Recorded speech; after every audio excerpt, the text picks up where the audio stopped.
we could please stand for the presentation of the colors and the national anthem.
Please feel free to take a seat.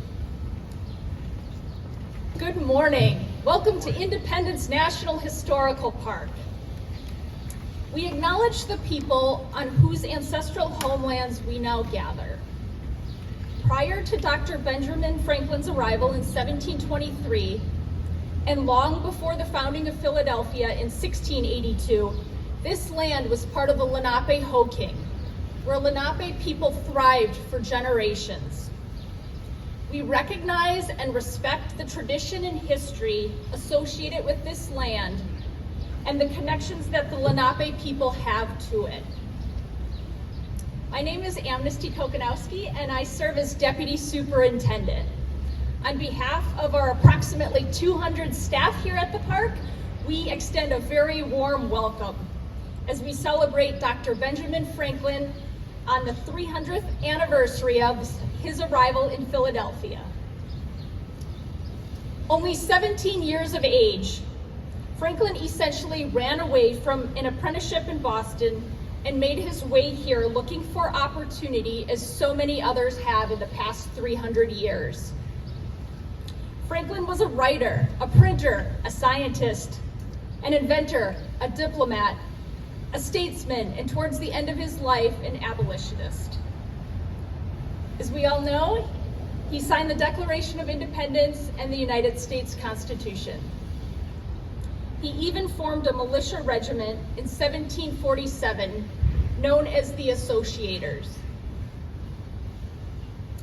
After service in the Revolution, the Mexican-American War, and the Civil War, the Associators were redesignated as the Pennsylvania National Guard.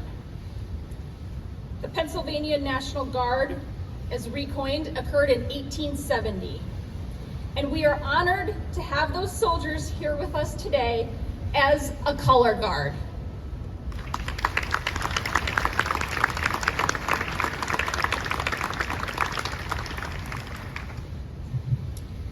From Franklin to the future, the list of event partners is very long to name individually. Thank you all partners for being part of this event, and a special thanks to you, Pauline, for the tremendous effort to make this happen. Thank you.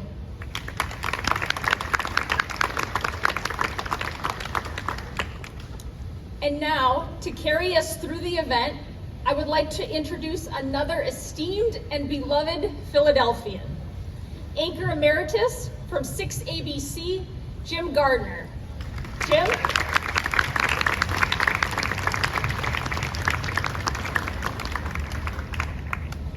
It looks like the sun is rising. And if you understand that reference, you are a true Ben Franklin scholar. I have not spoken in one of these in a while. It's nice to see the Channel 6 mic flag here. And all the others. Thank you, media, for covering this event. I think the big story here this morning is a bespectacled gentleman who, for whatever reason, seemed to always be equipped with a kite and a key.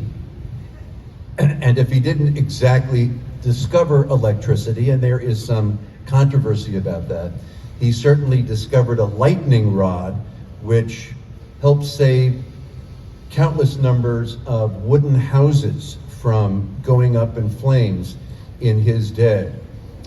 Just one of countless numbers of accomplishments by this gentleman.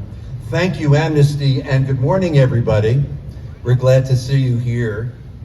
I am honored to be part of this commemoration of a simple act 300 years ago, when a young man arrived in Philadelphia from Boston. It was an act that for most people would have gone unnoticed, except for the fact that the young man in question was Benjamin Franklin. Franklin's arrival just a few blocks from here started a chain of events that would change Philadelphia forever, and ultimately the course of American history and the world. People are surprised to find out that Ben Franklin was not from Philadelphia originally. He was 17 years old when he abandoned his apprenticeship at his brother's James's print shop in Boston. It seems the two had a falling out. Franklin headed south, first briefly to New York City, and then to Philadelphia. He had received a tip that he could find work here in a print shop. So the boat that deposited him at Perth Amboy on the north shore of New Jersey, we would have preferred if he had gone to South Jersey, but that was not to be. He had been caught in a storm on the bay that left Franklin racked with fever. And despite that, the next morning he began a 50-mile journey on foot to Burlington, where he hoped to find a boat that would take him down the Delaware River and on to Philadelphia. When he arrived at Burlington 3 days later, he found that he had just missed the boat. Fortunately, that evening he saw a boat coming down that was headed to Philadelphia and had agreed to take him on board, although he was obliged to row the entire way, fever or not. Not wanting to miss the town in the dark, the boat pulled into a creek just a little bit above Philadelphia, where the company spent a cold night warmed only by a fire fueled by rails from a fence. In the morning, Ben and his companions once again took up the oars, and by 8 o'clock or 9 o'clock in the morning, October 6th, 1723, the boat landed at the Market Street wharf, and Ben Franklin took his first steps in the city that would become his lifelong home.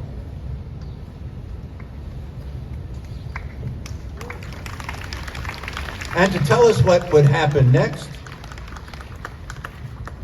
a propitious entrance you just made. Please welcome that tired and hungry young man himself.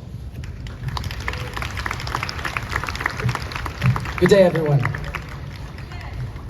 I've been far more particular in this description of my journey, and I shall be so of my first entry into that city, so that you may in your mind compare such unlikely beginnings with the figure I've since made there. I was in my working dress, my best clothes being to come around by sea. I was dirty from my journey, my pockets stuffed out with shirts and stockings, and I knew no soul, nowhere to look for lodging. I was fatigued with traveling, rowing, and want of rest. I was very hungry, and my whole stock of cash consisted of a Dutch dollar and about a shilling in copper. The latter I gave to the people of the boat for my passage, who at first refused it on account of my rowing, but I insisted on their taking it, a man being sometimes more generous when he has but a little money than when he has plenty, perhaps through fear of being thought to have but little. Then I walked up the street, gazing about to the near market house. I met a boy with bread. I had made many a meal on bread, and, inquiring where he got it, I went immediately to the baker's he directed me to, in 2nd Street, and asked for a biscuit, intending it such as we had in Boston, but they, it seems, were not made in Philadelphia. Then I asked for a 3-penny loaf, and was told they had none such. So, not considering or knowing the difference of money, the greater cheapness, nor the names of his bread, I made him give me 3 pennies worth of any sort. He gave me, accordingly, 3 big puffy rolls. I was surprised at the quantity, but took it, and, having no room in my pockets, walked off with a roll under each arm and eating the other. Thus I walked up Market Street as far as 4th Street, passing by the door of Mr. Reed, my future wife's father, when she, standing at the door, saw me and thought I made, as I certainly did, a most awkward, ridiculous appearance. Then I turned and went down Chestnut Street and part of Walnut Street, eating my roll all the way, and, coming round, found myself again at Market Street Wharf, near the boat I came in, to which I went for a draught of the river water, and, being filled with one of my rolls, gave the other 2 to a woman and her child that came down the river in the boat with us, and were waiting to go farther. Then, thus refreshed, I walked again up the street, which by this time had many clean-dressed people in it, who were all walking the same way. I joined them, and thereby was led into the great meeting house of the Quakers, near the market. I sat down among them, and after looking around a while and hearing nothing said, being very drowsy through labor and want of rest the preceding night, I fell fast asleep, and continued so until the meeting broke up, when one was kind enough to rouse me. This was, therefore, the first house I was in, or slept in Philadelphia. Thank you all for your kind attention and for the welcome Philadelphia has given me. I have the honor to remain your most humble and obedient servant.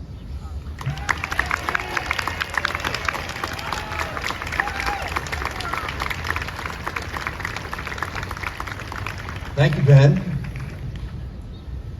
Franklin, of course, went on to become one of America's most influential printers, publishers, writers, scientists, inventors, entrepreneurs, diplomats, and political philosophers. His legacy and influence are still very much felt today, especially here in his adopted hometown, as our next speakers will attest. First up, please welcome Michael Bersante, Director of the Library Company of Philadelphia.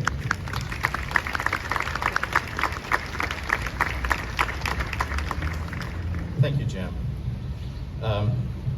life presents few opportunities to do things like this. I know Ben has just left the stage, but can we give 3 huzzahs for Ben Franklin? Huzzah! Huzzah! Huzzah! You gotta have a huzzah. I want to thank all of you for coming here today. I want to single out a couple of people. First, Alex and Max Greenberg. Are you here? Right up in front. There's Alex.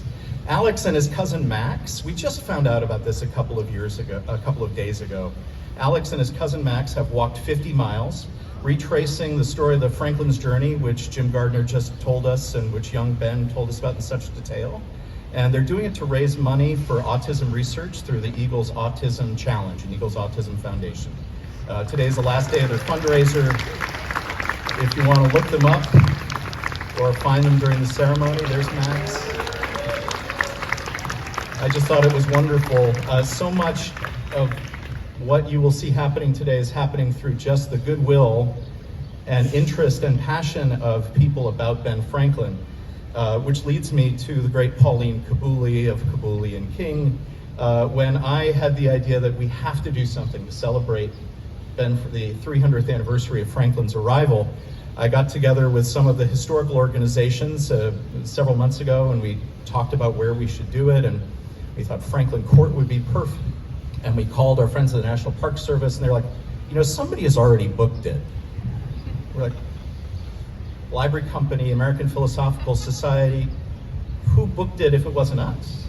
And it was Pauline Cabouli, who out of her own passion for Franklin and his story, and for sharing it, then decided to share her initiative and her idea for this event with us. And as a result, we, in good Franklinian collaboration, have all worked together to put together a remarkable event. I also, of course, want to thank the Philadelphia Boys Choir. The boys themselves are missing school today. They don't mind that so much.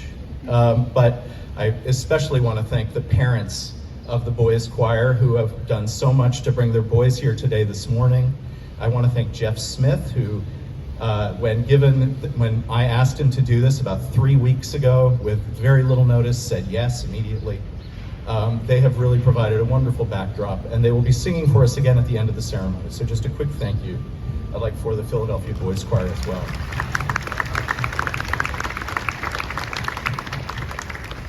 I'm going to say more about the Library Company in a moment, but youth is important. I mean, I'm very grateful to our young Franklin. I'm very grateful to our young Deborah Franklin.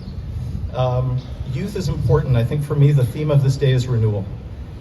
The thing that means so much to me about this day is to think about a 17-year-old Ben Franklin walking up Market Street, looking around and thinking, you could do so much with this place. Just thinking of the opportunities here. When he started his first printing shop, Franklin tells a story in his autobiography that someone came up to him who saw him loading in the presses and the equipment. And a guy came to the door and he said, this is a sinking city. Centennial bell is tolling 10 o'clock. You shouldn't start a business here. Philadelphia is a sinking city. When I read the autobiography and I saw that line, I'm like, okay, so Philadelphia's sort of chronic case of low self-esteem goes as back as the 1720s. Franklin didn't see that though. He saw enormous potential in this place, and he gave us so much through his imagination, through what he saw. And as we look at young Franklin, as we look at the young men of the Philadelphia Boys Choir, as we look at young Deborah, I think to try to capture, and as we think about our own history, as we think about this own moment in our democracy and our country, to think about this moment of renewal, of getting back into touch with those things that have made us a great democracy. That's what I hope we all take with us from this day. The Library Company was one of the first institutions Ben Franklin founded, and for me also this day resonates strongly because I know that it was only 8 years after he arrived on Market Street that he established the Library Company in 1731. He was 25 years old. You have to even take out of that total the over a year that he spent in London. So he got to work quickly here.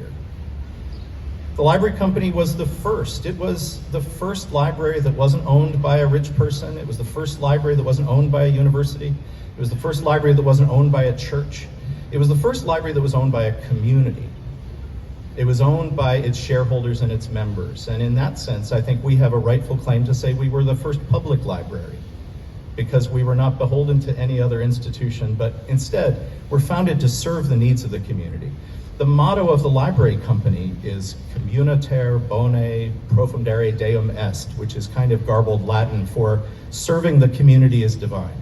And indeed, the early collections of the library company were how-to books that helped the shopkeepers and artisans and citizens of Philadelphia learn about agriculture and history and chemistry and medicine. The library company was the first Library of Congress, and in its location in Carpenters Hall, one of our partners here today served the First and Second Continental Congresses, served the Constitutional Convention, and served the first government of the United States as the first Library of Congress. As we look ahead to 2026 and the 250th anniversary of the United States, I think the library company holds a special place as the Declarations Library. It was the place where the founders and where Philadelphians went to understand what a democracy would mean, what would be required. The founders knew that democracies were fragile, and they required an educated and involved citizenry to make them work. As we look ahead to 2026, so many of us are concerned about our democracy today and its future. And it's my hope that the library company can resume that role of being the place where we go to learn, to share, to study about what democracy is and what it requires. And in that sense, too, what I'm asking for is a renewal, a sense of revision, a sense of looking back to our great traditions and looking back to Benjamin Franklin as a way of reinventing this country yet again and reinventing our democracy. So thank you all for being here. Thank you all for thinking of good Dr. Franklin on this important anniversary. Think of renewal and think of our future. Have a great day.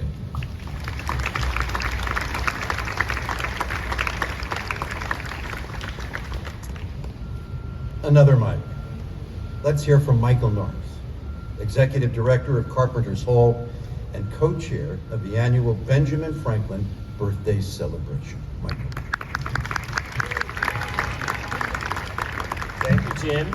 The Carpenters Company was founded in 1724 as a guild for Philadelphia's master builders. 50 years later, we built our wonderful home, Carpenters Hall, just over there, which was built as a meeting hall for the company. It's still being used for that purpose today. And of course, as many of you know, we also hosted the First Continental Congress in 1774. Franklin was not a member of the Carpenters Company, right? He wasn't a builder, he was a printer, but he was a frequent visitor to the building. As Mike said, the library company was in the residence on the second floor of Carpenters Hall for many years, all through the Revolution and early federal period, until they got their own building, which was the original version of this building that APS is in now.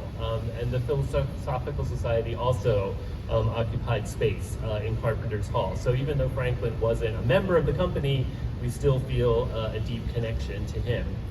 Another reason we feel that connection is that in December of 1775, Franklin and John Jay held a series of secret meetings in Carpenters Hall with an emissary who had traveled here from France in secret to begin the discussion of France becoming our ally in the Revolution. That, of course, ultimately happened, and France did help us win our independence. So the origins of the diplomatic alliance with France, which continues to this day, started with Dr. Franklin and started at Carpenters Hall. Every January, Philadelphia's comes together to celebrate Franklin's birthday with a program that is centered on a theme or a topic that his ever-inquisitive mind was interested in and that still has some relevance today. And like today's commemoration, that birthday celebration is coordinated by a coalition of Franklin-affiliated organizations and Franklin lovers and scholars all over the city. At that event, the Founders Award is given in Franklin's honor to someone who represents excellence in the chosen topic and who has been inspired by Franklin's commitment to discovery and mastery.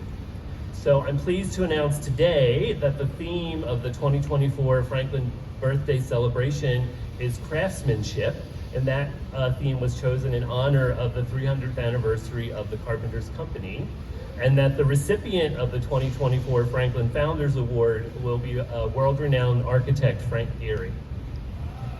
I know, pretty cool, right? The birthday celebration will take place on the morning of Friday, January 19th at the Philosophical Society's Franklin Hall. That's just behind us on Chestnut Street. So I hope we will see you all again on that day. It won't be as warm as today, but it'll be another wonderful way to commemorate Franklin's influence on the city and to remember his impact on America. So thank you all, and we hope to see you there.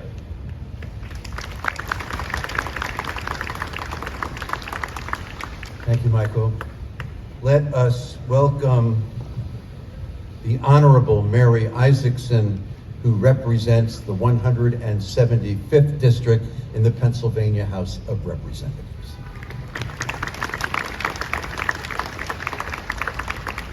Good morning, and it's very special to be here today and being asked to speak about Ben Franklin and his influence not only on the city, but on a personal level. I happen to have the great honor of sitting in Speaker Franklin's seat in the Pennsylvania State House.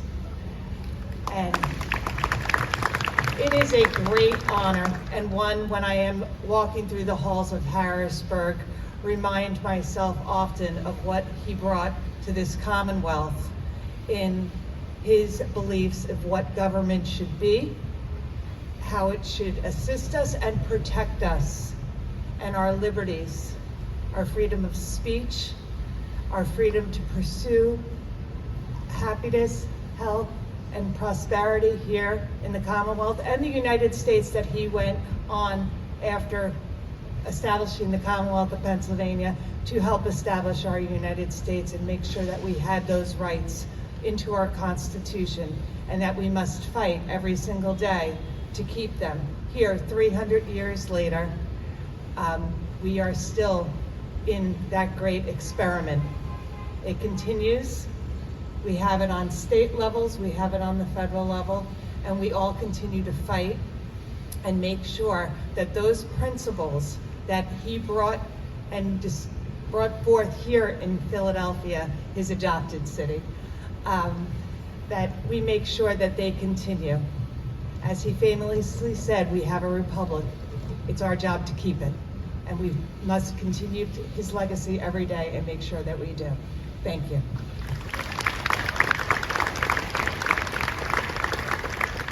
Thank you, Representative.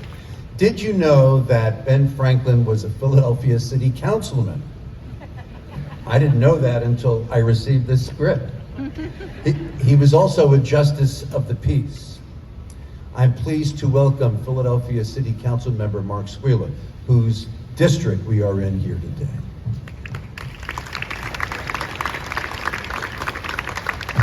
Thank you, Jim. And as you heard from young Ben, and him being a council member, me representing the 1st District here in the city of Philadelphia, which incorporates this historic district, it is a great honor to be able to fill those shoes. Not fill them, we can never fill Ben Franklin's shoes, but we can at least try. But when you hear young Ben speak about Philadelphia and seeing what potential he saw in our city, it's interesting to know that people who come to visit Philadelphia often see it for how great it is when they come from somewhere else. Sometimes the people who live in the city of Philadelphia, I was born and raised in the city of Philadelphia, we only seem to concentrate on the negative things, right, of the city of Philadelphia and don't see it for all its glory. And Ben was able to see that and then to be able to promote it. And this reminds me of another person who came from outside the city of Philadelphia, and it was Mayor Ed Rendell. He came from outside of Philadelphia and he saw it for what it was worth and really couldn't understand why, as a city perspective, would not promote what we have here. Being the first World Heritage City, and we weren't a first World Heritage City back then, but being that now, saw it for the history of the creation of our democracy here in the new land. And Ben Franklin led that to this point. Ed Rendell carried that forward. But now it's up to us to remember the history of where we came from. Remember to where we were and where we could still go. And it's not a perfect democracy or a republic, right? It's a constantly changing republic, but we set it up in a way, and the founders set it up in a way, Ben Franklin being one of them, so that we could change with time. We start with compromise, and like we know today, not everybody agrees with each other, and that's okay. But we as society have to understand that this agreement builds better ideas and better ideals. And if we learn to talk to each other for people who disagree, like Ben Franklin would tell us, we can learn more from each other and be able to grow to be a more positive city, positive commonwealth, and a positive country. And today's society, when you disagree with each other and you think you have to cut somebody's head off, think of that. Learn to listen. Learn what Ben Franklin had done to create partners outside of us here in this country.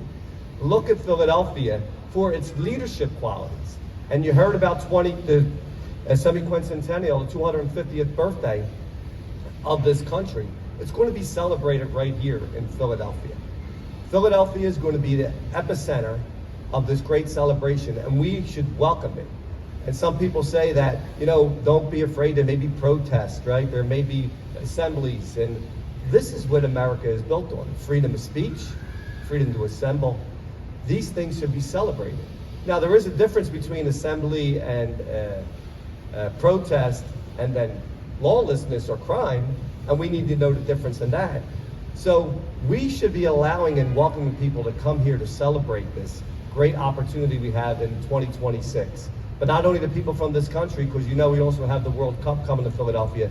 People all over the world could come to see what Ben Franklin saw when he came here 300 years ago of the great potential we have in the city of Philadelphia, how we could showcase what we have, where we are today, and where we can continue to grow. So it is an honor for me to be here today, to be able to celebrate 300 years ago when Ben Franklin saw our great city and what we have to offer, and to hopefully be able to continue that legacy, to willing to change, but willing to grow and willing to make it better. Thank you so much. It was an honor to be here.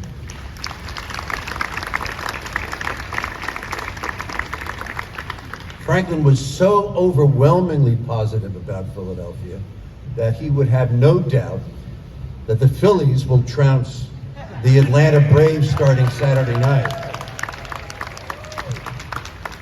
We know he was a statesman, we know he was a master printer, we know he was a philosopher. What you didn't know is that he was an all-star shortstop for the Philadelphia Colonial baseball team.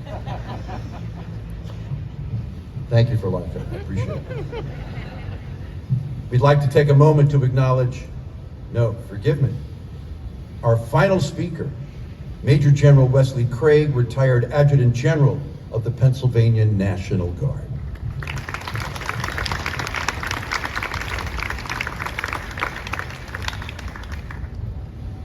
I had the distinct pleasure and high honor to serve our nation and our state for more than 40 years in the Pennsylvania National Guard. And as I got active in the Guard, I realized the story of Ben Franklin. He did all these different things that our speakers have talked about, but most people don't know he founded the modern day Pennsylvania National Guard. It all started in 1747, and in response to increased warlike activities along the frontier, which was basically the Susquehanna River, and several pirate raids orchestrated by Spanish and French pirates on the lower Delaware River, plus the fact that the Quaker-dominated assembly absolutely refused to organize a mandatory militia like all the other 12 colonies had, Ben Franklin proposed a unique solution, a voluntary association of militia known as the Associators. And the cost would be borne by lotteries raised by the city, by Philadelphia and Pennsylvania. So in the fall of 1747, he published his famous pamphlet, Plain Truth. This advocated for such a force as the only solution for Pennsylvania's defense. Throughout Philadelphia, he held several large public discussions on the same topic.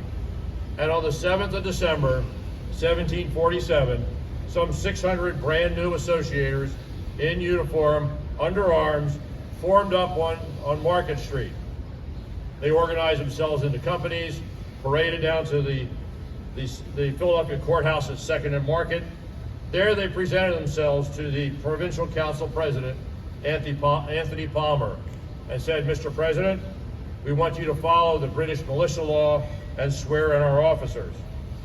The council president took a look outside and saw 600 armed men outside. He had no military force at all, so what do you think he did? He said, realizing he couldn't text the King of England and get an official okay, he said, "Your actions are not disapproved." A double negative, meaning a positive, we think. And also giving him an out, say if the king said, "What did you do?" He said, "Well, I didn't approve him, I just did not disapprove him." So the associators were born and officially organized as of that date. This movement grew rapidly. Within several weeks, the 8 counties around Philadelphia organized their own associator battalions. The soldiers were responsible for furnishing their own weapons, ammunition, and uniforms. Their officers and non-commissioned officers designed and purchased multiple hand-painted silk flags bearing multiple mottos such as Pro Patria, for country, Semper Paratus, always ready, and In God We Trust, the first time that phrase was used in what became the United States of America.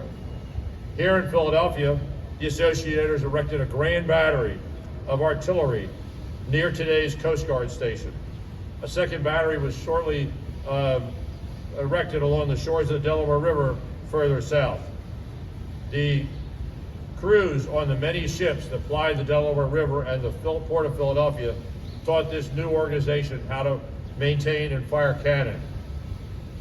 Now, the French and Indian War, which followed shortly, basically never saw the associators forced into action.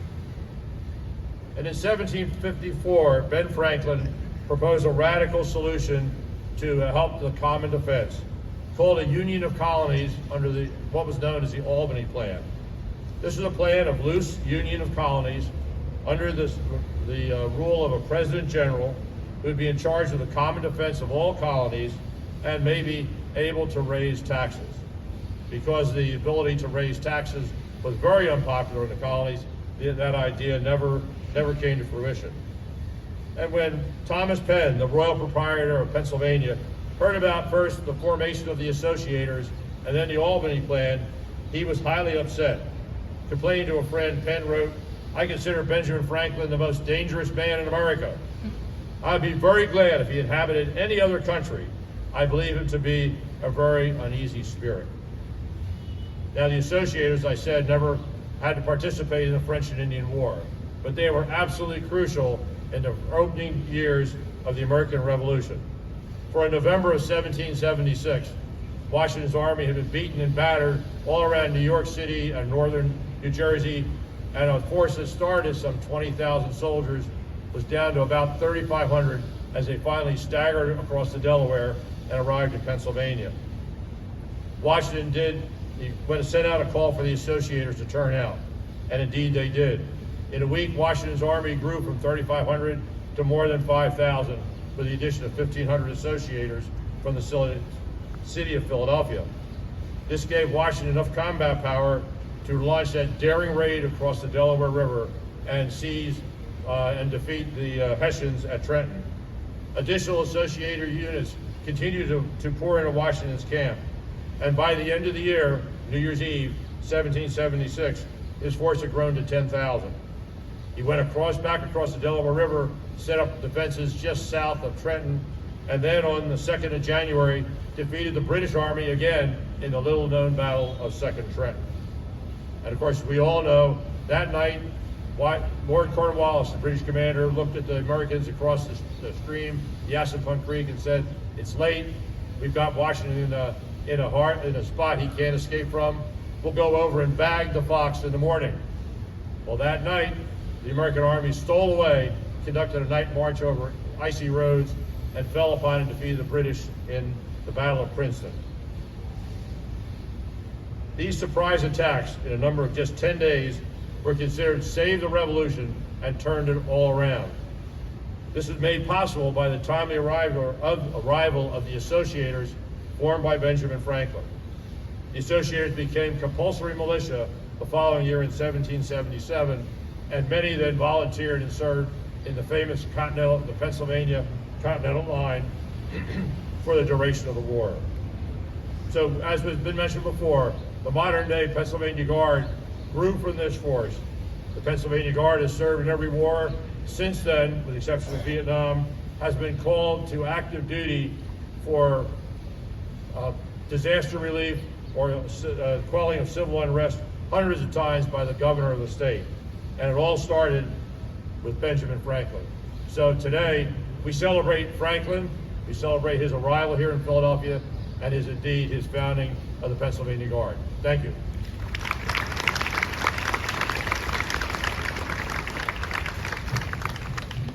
We'd like to take a moment to acknowledge some of our other esteemed guests who are in the audience today. As I read your name, maybe you would raise your hand or stand up so you can be recognized.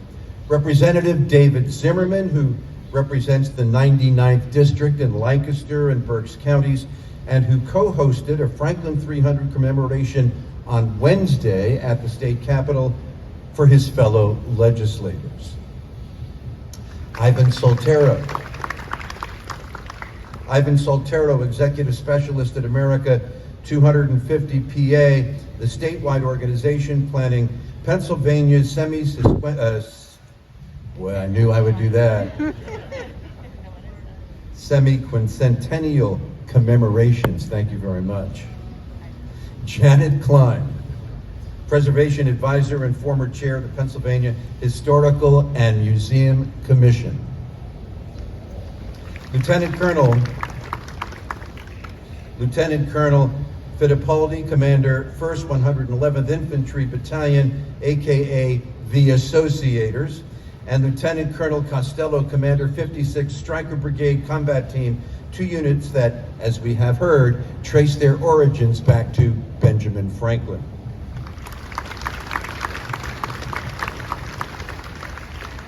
Derek Baumer, Executive Chief of the Philadelphia Fire Department. Franklin founded one of the city's first volunteer fire companies. And we were honored to have the fire department's participation in Young Ben's arrival by boat on the Delaware River waterfront earlier this morning.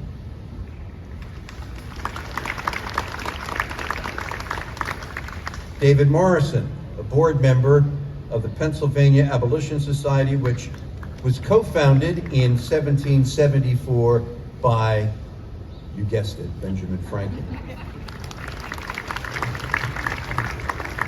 Stacy Peoples, curator and lead archivist at Pennsylvania Hospital, which Franklin co-founded with Dr. Thomas Bond in 1751. And yes, Pennsylvania Hospital was America's first hospital. Susanna Carroll, Assistant Director of Collections and Curatorial of the Franklin Institute Science Museum, which was founded in 1824 and houses the Benjamin Franklin National Memorial.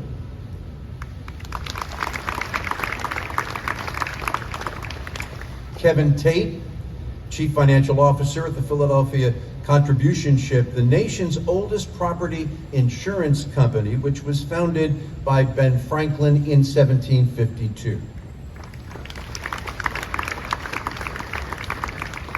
And George Leone, Executive Director of Homecoming 250, which is coordinating the 250th anniversary of the Navy and Marine Corps in 2025.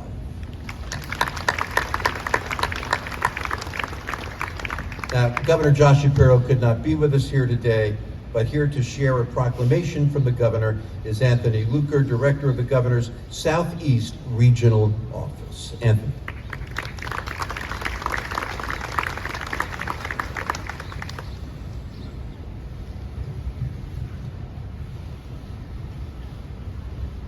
I bring you greetings from the office of our 48th Governor of the Commonwealth of Pennsylvania, Governor Josh Shapiro.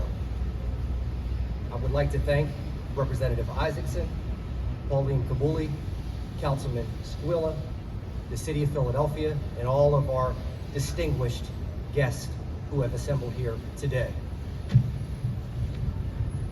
I know we are here to celebrate the icon, Ben Franklin, but I would be remiss if I did not recognize the icon who is among us, Mr. Jim Gardner.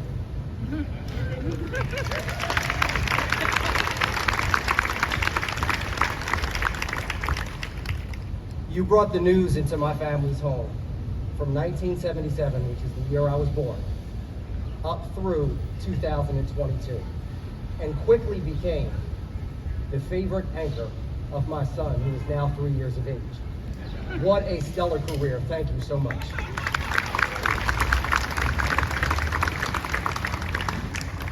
Today we assemble in the birthplace of our nation to celebrate the 300th anniversary of Ben Franklin's arrival in Philadelphia. He was an extraordinary man and often referred to as the most accomplished American of his age. He founded the nation's first hospital, as has already been mentioned, and was a lifetime champion of First Amendment freedoms. Ben Franklin's enduring legacy will continue shaping future generations. We must encourage our young people to never stop learning. As Benjamin Franklin once said, the value of success, achievement, and improvement have no meaning without continual growth and progress. I will now read the proclamation from our 48th Governor, Josh Shapiro. Greetings. It is my pleasure to recognize October 6, 2023 as Benjamin Franklin Day in celebration of his life and legacy as one of Pennsylvania's most distinguished individuals. Benjamin Franklin is a pioneer in American history and a prominent figure to the city of Philadelphia. He was an inventor, scientist, author, diplomat, and most importantly, a public servant. His remarkable life has left an indelible impact across all Pennsylvania. We are reminded daily of the history and enduring legacy of Franklin's past that allows us to gain a renewed appreciation for the values and life he embodied. On this day and always, let us remember the lasting gifts of freedom, insight, and knowledge that he gifted to America. On behalf of all Pennsylvanians, I am honored to join with you in celebration of the 300th anniversary of Benjamin Franklin's arrival to Philadelphia, given under my hand and the seal of the governor at the city of Harrisburg this 6th day of October, 2023, the year of the Commonwealth, the 248th Governor Josh Shapiro. Thank you so much, everyone.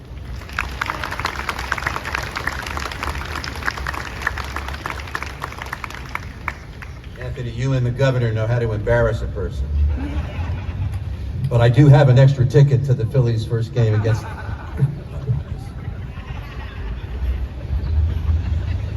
It is a great pleasure to introduce Philadelphia's City Representative Sheila Hess. And I frankly can think of no one who represents this city with more class, with more of an upbeat presentation, and she has for so many years now, and she's a pleasure to say hello to every time. Representative Sheila Hess, who brings best wishes from Mayor Jim Kenney. Sheila.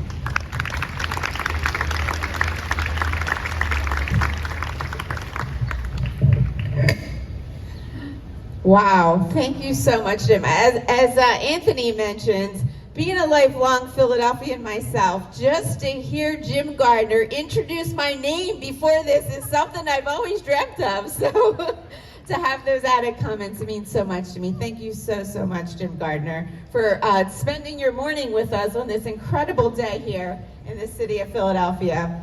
So as Jim had mentioned, my name is Sheila Hess, and I am so proud and honored and absolutely humbled to be able to serve as Philadelphia City Representative and to be here on behalf of Mayor Jim Kenney. It's a special day here in the city of brotherly and sisterly love as we celebrate the 300th anniversary of the arrival of our friend and our founder, the beloved Benjamin Franklin, here in Philadelphia. So again, thank you to all of our amazing speakers, our special guests, our elected officials, and the performance that we have heard today that joined us for this special milestone anniversary. So we've heard many things about Benjamin Franklin today. We know he was that visionary leader and the prolific inventor. He was a self-taught scientist and a passionate philanthropist and a champion of civic engagement. But he embodied the spirit of Philadelphia, being innovative and bold and resilient and with grit, and being proud to say that Philadelphia now is his home. So I guess we can also call Ben Franklin our first Philadelphia celebrity, right? And also in today's society, I guess we could also say he would be known as an influencer in the 18th century. So his legacy lives on in our city today in the institutions he founded or supported. It also lives on in the people he inspired who continue to pursue his ideals of education and science, democracy, and civic engagement. And today, we were proud to join the Governor's Office of Pennsylvania in recognizing his contributions to our Commonwealth, our country, and our world. So thank you to Anthony for representing Governor Shapiro with your proclamation as well. And as we celebrate the 300th anniversary of Franklin's arrival in Philadelphia, let us also celebrate his spirit. Remembering some of his words, "Well done is better than well said." And following his example, do not squander time, for that is the stuff life is made of. And honoring his legacy, be at war with your vices, at peace with your neighbors, and let every new year find you a better man. So now I have the distinct honor to present a mayoral proclamation on behalf of Mayor Jim Kenney for this incredible occasion here today. Just going to read an excerpt of it, but at this time I'd like to call Michael from the library, if you can join me, please. Thank you. Pauline, are you joining us as well? Okay. Okay. We'll do photo ops after. I'm going to present to you on behalf of the City of Philadelphia, and I'm just going to read an excerpt of it, so I'm not going to read the entire document if you want to open it up, because it's the tiniest font. There's so much information to say about Ben Franklin that you have heard today. But the City of Philadelphia cherishes its significant place in the history of the founding of our country. And one historical figure who played a highly prominent role in shaping our nation was Benjamin Franklin, a Philadelphia resident who arrived in our city on October 6th of 1723. His influence on global politics was profound, and his many accomplishments are still improving our lives in countless ways. And those accomplishments are too many to mention here.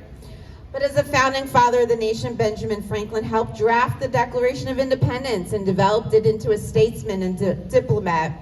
He was a signer of the U.S. Constitution and in later years advocated for the end of slavery as president of the Abolition Society in Philadelphia. But today, why we're all here today, October 6th of 2023, a commemoration of Benjamin Franklin's disembarking in Philadelphia is taking place right here at 420 Chestnut Street behind the Second Bank. Started with a walk-in procession from the Independent Seaport Museum with today's formal program for all of you to enjoy. And momentarily at 11 a.m., there will be a very special ceremonial ringing of bells that will peal forth from Christ Church and Gloria Dei Church, St. Peter's Church, and even the Cathedral Basilica of Saints Peter's and Paul to celebrate young Franklin's arrival here on this day 300 years ago. And therefore, I, James F. Kenney, Mayor of the City of Philadelphia, do hereby proclaim, hold it up, that Friday, October 6th of 2023 to be the 300th anniversary of Benjamin Franklin's arrival in Philadelphia Day. And we are urging all of our citizens to be aware of the enormous legacy and positive impact that Benjamin Franklin has had on our city, our nation, and the world that continues to be felt to this day in countless ways.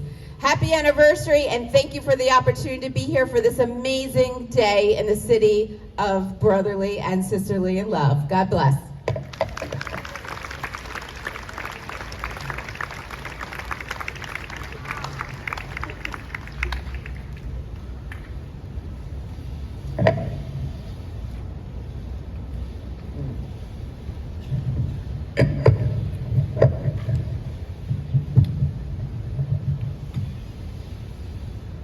Okay. You cleared something up for me, by the way. He was an influencer. He was, which is why now I understand why he is often referred to in the literature as at B. Franklin. I never understood that before. To help close our program, please welcome the Executive Officer of the American Philosophical Society, Robert Hauser.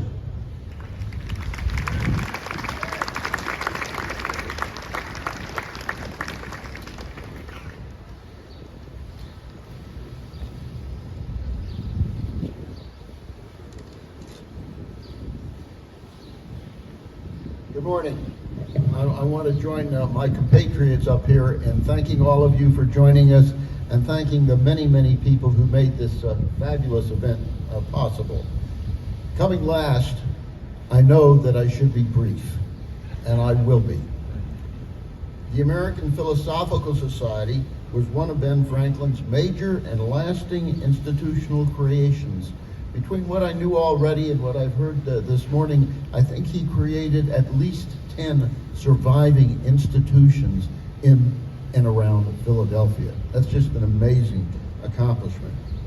Based on an idea of his friend, the botanist John Bartram, and I trust you all know Bartram's Garden, Franklin proposed the American Philosophical Society in 1743 as a society for promoting useful knowledge. That remains the society's mission. To Franklin, philosophy didn't mean what many of you probably think. It meant natural philosophy, what we call science.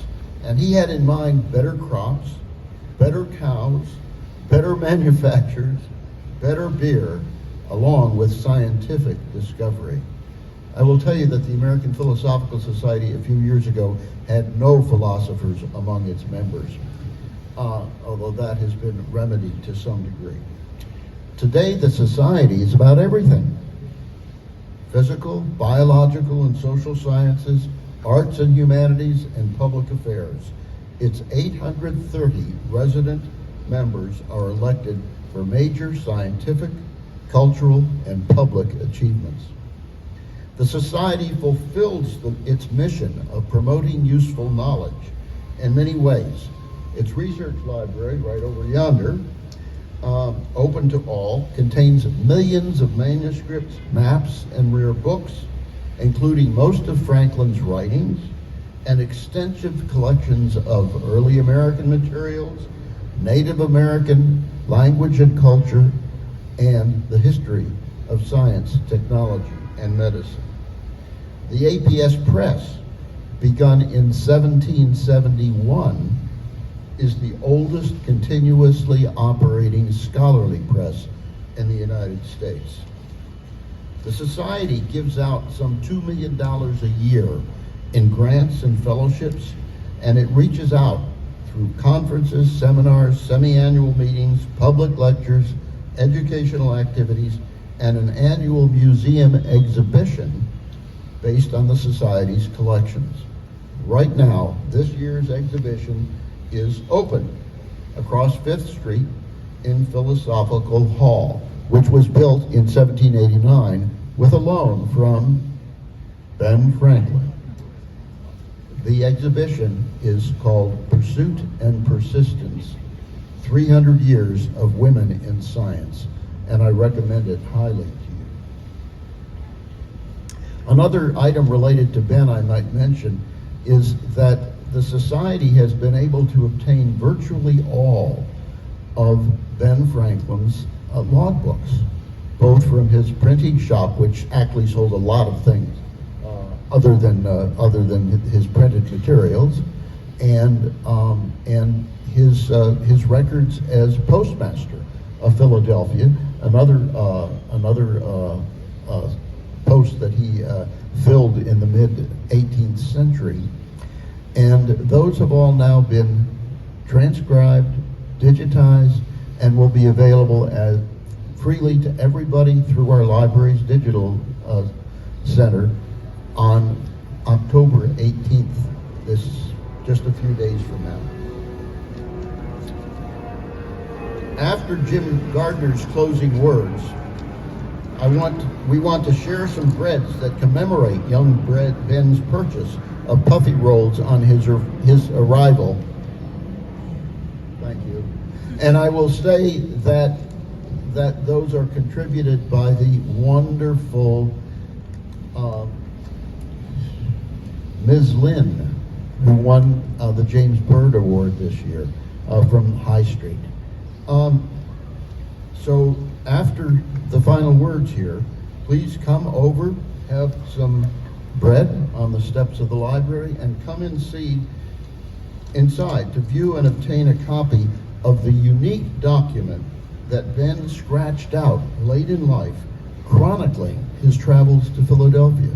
We hold something like 70% of everything Franklin ever wrote, and we've held that little document for years. It's scrawled on the back of a letter from some banker in France, and he just scrawled out the dates and places that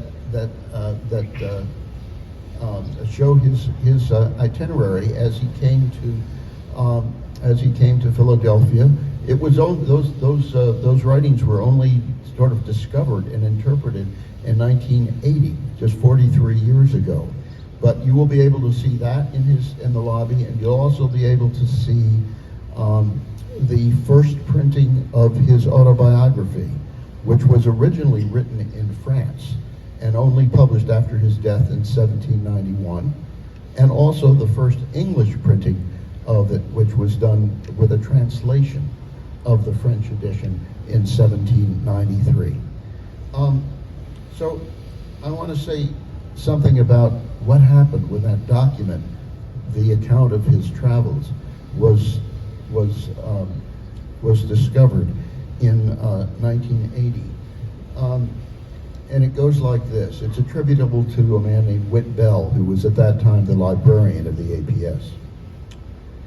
In 1887, Oliver Wendell Holmes came here and delivered a speech in which he referred to Franklin as a true Bostonian who happened to have dwelt periodically in Philadelphia.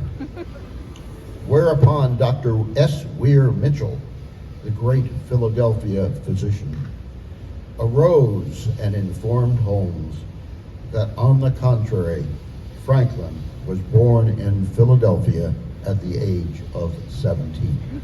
Thank you all.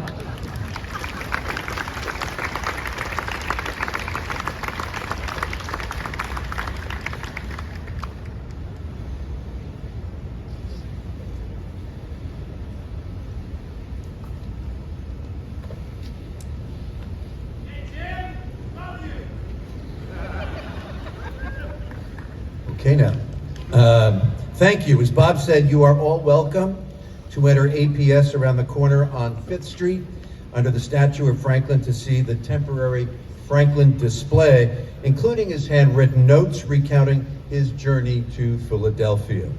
And we'll also be serving, as Bob said, complimentary pieces of bread to commemorate those puffy rolls that Franklin famously bought on his first day in Philadelphia. And we want to give a big thanks to Ellen Yin at High Street, Philly, for providing the bread for today. Finally, thanks to all the partners who contributed their time and talent and energy to organizing this program today. Independence National Historical Park, the Independence Historical Trust, Historic Philadelphia, Inc., the American Philosophical Society, the Library Company of Philadelphia, Carpenters Hall, the Independent Seaport Museum, Christ Church Historic Preservation Trust, the Benjamin Franklin Birthday Celebration, the Philadelphia Boys Choir and Chorale, the Philadelphia Fire Department, and they always seem to get the biggest applause. And all the partners extend their deep appreciation to Pauline Cabouli for spearheading this special anniversary celebration. We close on a later note, when Franklin was in the waning years of his life and had become a bit more pensive and a bit more reflective. In a 1788 letter to the Reverend Dr. John Lathrop, a prominent minister in Boston, Franklin said, quote, "I have almost wished it had been my destiny to be born 2 or 3 centuries hence, for invention and improvement are prolific and beget more of their kind." And we are here today, 3 centuries hence. Franklin was responsible for a remarkable and still unmatched level of prolific innovation, invention, and improvement in our city, our country, and all of us owe him a huge debt of gratitude for his many contributions. So let us remember him today and every day. And please enjoy another performance by the Philadelphia Boys Choir and Chorale to end our program. Thank you for coming, and enjoy the rest of your day today.